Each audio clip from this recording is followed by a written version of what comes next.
Hello and welcome. Today we will be taking a tour of the Biltmore Mansion located in the area of Asheville, North Carolina.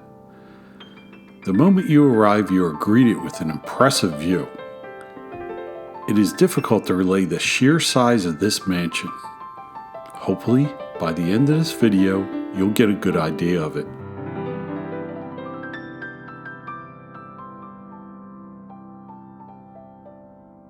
After going through security, you will enter the building and are handed an audio tour player. It works well, but can be a bit loud next to the ear, so adjust accordingly. As we walk around, I'll tell you some of the history of the mansion and estate. Biltmore was built between 1889 and 1895 for George Washington Vanderbilt II.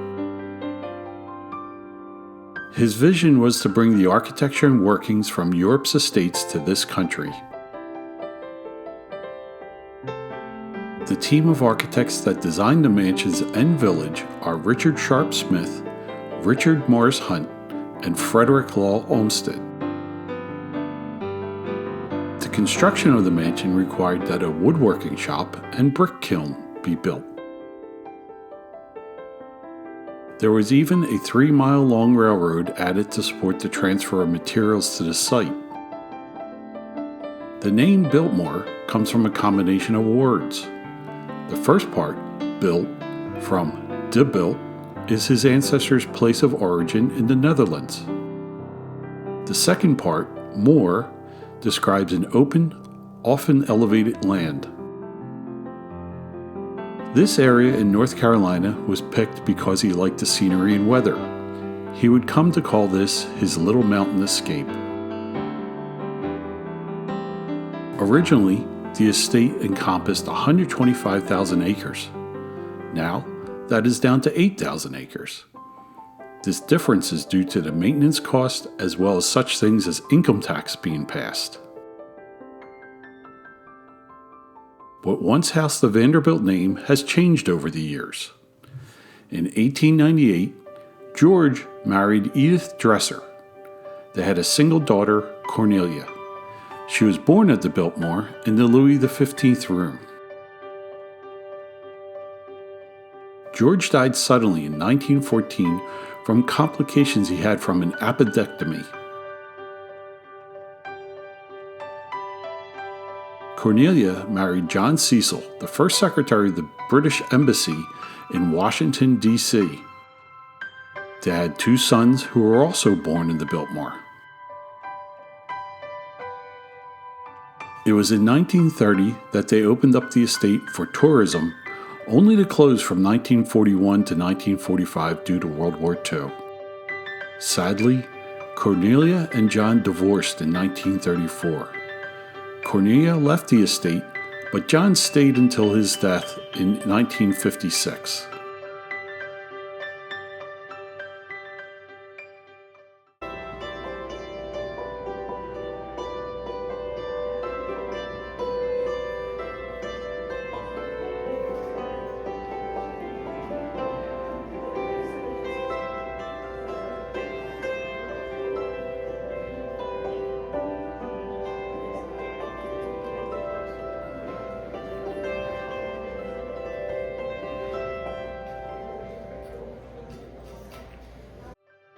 The 2 sons, George and William Cecil, eventually partnered to keep the Biltmore name alive. Their business success led to Biltmore Farms being able to stand on its own. As time passed to the next generation, William's son, William Jr., became in control till his passing in 2017. Presently, his children Deanie and Bill serve as board chairman and CEO of the privately held Biltmore Company. As we continue to walk the estate, keep in mind some facts. There are 250 rooms encompassing 4 acres of floor space. 35 are bedrooms and 43 are bathrooms. There are also Otis elevators and many fireplaces. There is a bowling alley and even a large pool. I was surprised to learn that the pool had to be drained and filled for every use. The mansion does have electricity and it is direct current supplied. Another item I found interesting was that it had cold storage refrigerators. They're not ice boxes, and in a time where coolant materials were not common. There is so much more to explore here that it could be a lifelong study. There have been celebrities that walk these halls, including US presidents. Let's continue our walkthrough now.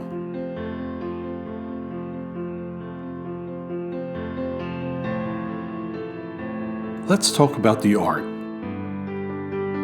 There are over 92,000 works of art in the Biltmore collection. Some are from Monet, Renoir, Whistler, as well as many other great artists. Now, remember that I mentioned that tourism was temporarily halted during World War II. It was during this time that the Biltmore became a safe for America's collection of art. Paintings, such as George Washington's portrait, were stored in the mansion rather than in Washington, D.C. This was done as insurance in case the war came to the United States.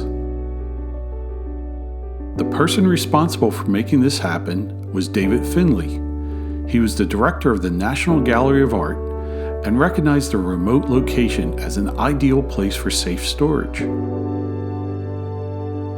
There were 62 paintings and 17 sculptures stored in a fortified room that is now the music room.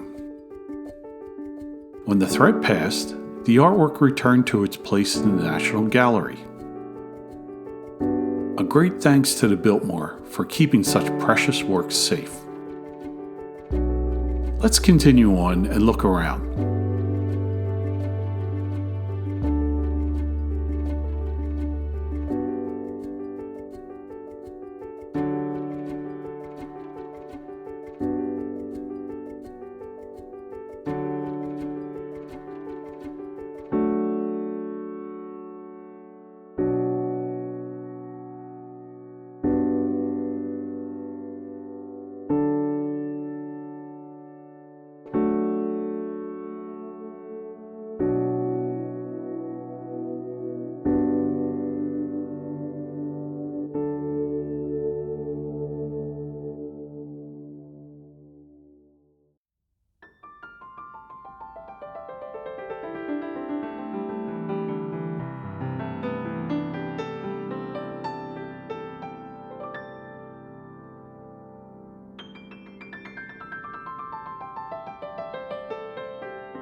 We are approaching the time when we will go outside. I think you'll find this another type of beauty.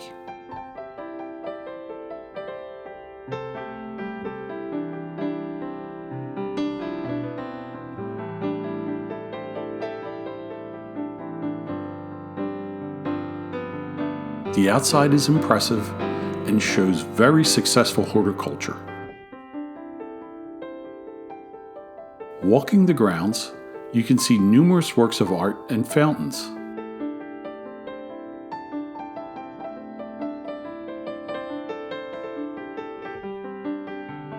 There are several paths you can take, but it's hard not to turn and see the mansion.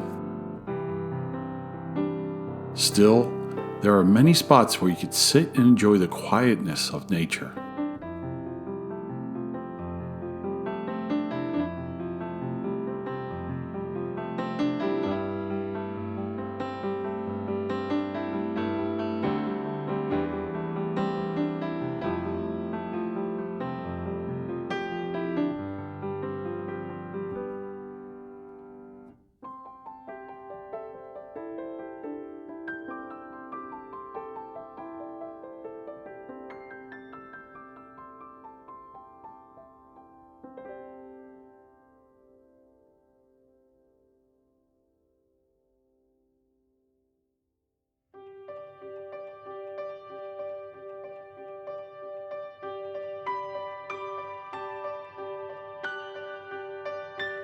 The conservatory is quite large and filled with some exotic species.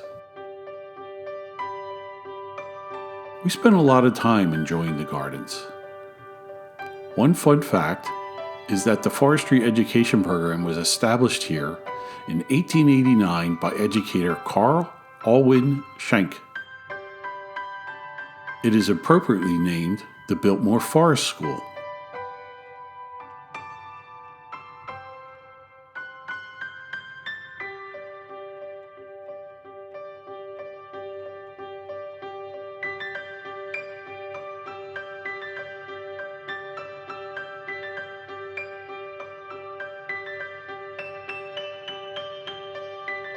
Before leaving, I'll tell you that the tickets are sold online and are time-based.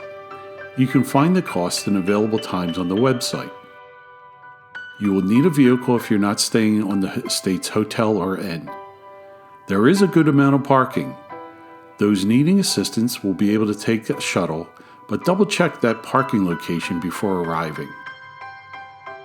If you are staying on property, then there is another shuttle that will pick you up from the inn and hotel. This will also take you to Antler Hill Village and Winery.